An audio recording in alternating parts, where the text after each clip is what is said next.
Okay guys, ఇది చాలా important topic చూడండి. అండ్ ఇది మనకు సెంట్రల్ గవర్నమెంట్ నుండి వచ్చింది. అండ్ జాతీయ బోర్డు పరీక్షల మార్కులకు 50% వెయిటేజ్.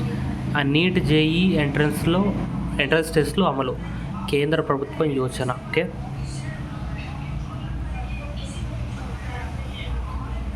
జాతీయ అర్హత ప్రవేశ పరీక్ష, నీట్ ఉమ్మడి ప్రవేశ పరీక్ష, జేఈ వంటి ఎంట్రన్స్ టెస్ట్ల స్కోర్ ఆధారంగా కీలకమైన ప్రవేశ ప్రక్రియలో బోర్డు పరీక్షల మార్కులకు 50% వెయిటేజ్ ప్రాధాన్యం కల్పించే అవకాశం ఉందని అధికారిక వర్గాలు వెల్లడించాయి.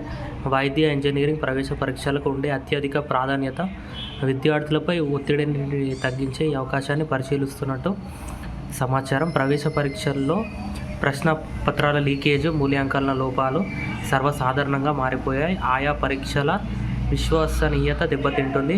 ప్రవేశం మెరిట్లో బోర్డు పరీక్షల మార్కులకు 50% వెయిటేజ్ ఇవ్వడం, కోచింగ్ సెంటర్లపై ఆధారపడడానికి తగ్గించడానికి, ఎంట్రన్స్ టెస్ట్లకు సిలబస్ మరింత అనుగుణంగా మార్చడం, కంప్యూటర్ ఆధారిత పరీక్షల వైపు మళ్ళడం వంటి మార్పులకు ప్రభుత్వ వర్గాలు పరిశీలిస్తున్నాయి.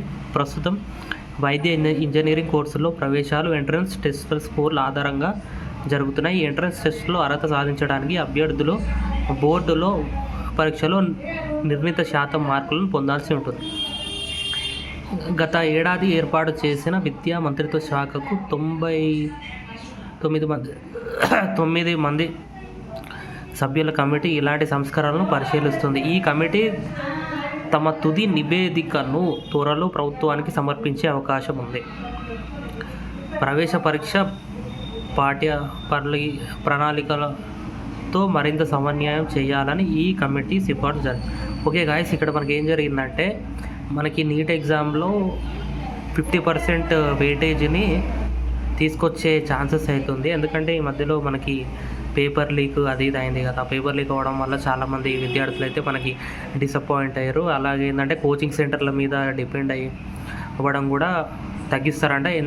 ఇదైతే చాలా మంచి ఆలోచన friends. Okay, I will appreciate to the central government. Okay, ఇక్కడ చూడండి మనకి ఈ యుద్ధం ఎప్పుడు అవుతుందో ఏమో. 4 సంవత్సరాల నుంచి అయితేనే ఉంది. 2022లో స్టార్ట్ అయింది, ఇప్పుడు 2026 చూడండి మళ్ళీ స్టార్ట్ అయింది. క్యూపై రష్యా డ్రోన్లు క్షిపణుల దాడి, 20 మంది చచ్చిపోయారు, 90 మంది గాయాలు. సారీ జర ఆపుడ్రా అయ్యా, ఇంకెన్ని రోజులు కొట్టుకొని వస్తారు. మనకు ఉండేది ఒక చిన్న లైఫ్, మళ్ళీ దాంట్లో. ఓకే, ఏం జరిగిందంటే, ఉక్రెయిన్ రాజధాని క్యూపై రష్యా గురువారం తెల్లవారుజాము జరిపిన డ్రోన్లు క్షిపణి దాడిలో 20 మంది పౌరులు చచ్చిపోయారు. So sad. 90 మందికి పైగా గాయపడ్డారు. ఓకే, తమ చమురు శుద్ధి కేంద్రాలపై జరిపిన దాడులకు ఇది ప్రతీకారమని రష్యా స్పష్టం చేసింది. Okay, very good. తాజా దాడి కోసం అత్యంత ఖచ్చితమైన దీర్ఘ శ్రేణి ఆయుధాలు, డ్రోన్లు వినియోగిస్తున్నట్లు వివరించింది.